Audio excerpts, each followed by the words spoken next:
আসসালামু আলাইকুম। আশা করি সবাই অনেক অনেক ভালো আছেন। আমিও আলহামদুলিল্লাহ অনেক ভালো আছি। আর আজকে সবাই মিলে সন্ধ্যাবেলা চলে এসেছি নেহাল হোটেলে সন্ধ্যাবেলার নাস্তাটা করার জন্য। তো যারা আপনারা রংপুরে আছেন তারা তো মোটামুটি জানেন যে নেহাল হোটেলের গরুর মাংসটা কিন্তু অনেক বেশি টেস্টি, এবং এই গরুর মাংসের জন্য কিন্তু নেহাল হোটেলের বেশ একটা সুনাম আছে।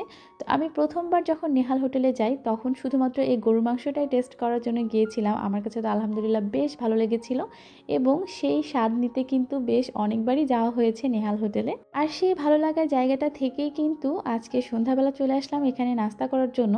যেহেতু সন্ধ্যার সময়, তাই তো এই সময় আসলে ভাত খাওয়াটা কেমন হয়ে যায়, সেজন্যই আমরা গরুর মাংস, যেহেতু এখানকার অনেক বেশি টেস্টি, সেজন্য গরুর মাংসটা নিয়েছি। আর গরুর মাংসের সাথে আমরা নিয়েছি ডাল পুরি। এই যে পুরিটাও কিন্তু অনেক বেশি ভালো খেতে, কারণ হচ্ছে যে পুরির ভেতরে কিন্তু খুব ভালো একটা ডালের একটা সুন্দর লেয়ার আছে। খেতে অনেক বেশি ভালো লাগে। আর সাথে যেহেতু গরুর মাংস আছে, তাহলে তো স্বাদ নিয়ে কোনো কথাই হবে না। তো আমাদের ডাল পুরি এবং গরুর মাংসের সাথে যে স্পেশাল আরও একটা আইটেম ছিল, সেটা হচ্ছে আচার।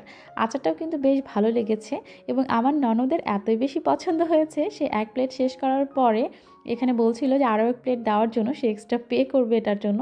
আমি অবশ্য বেশি খেতে পারিনি, আসলে ভাগে পাইনি আমি। তো যাই হোক, আজকের খাবারটা তো অনেক বেশি ভালো ছিল। তো আপনারা যারা একটু ভালো খাবার খেতে চান এবং ফ্যামিলি নিয়ে আসতে চান, তারা কিন্তু এই নেহাল হোটেলে আসতে পারেন একটু ভালো স্বাদ নিতে। সবাই অনেক অনেক ভালো থাকবেন, সুস্থ থাকবেন, আর অবশ্যই কিন্তু মি, মা অ্যান্ড আয়াতের সাথে থাকবেন। আজকের মতো বিদায় নিচ্ছি। আল্লাহ হাফেজ।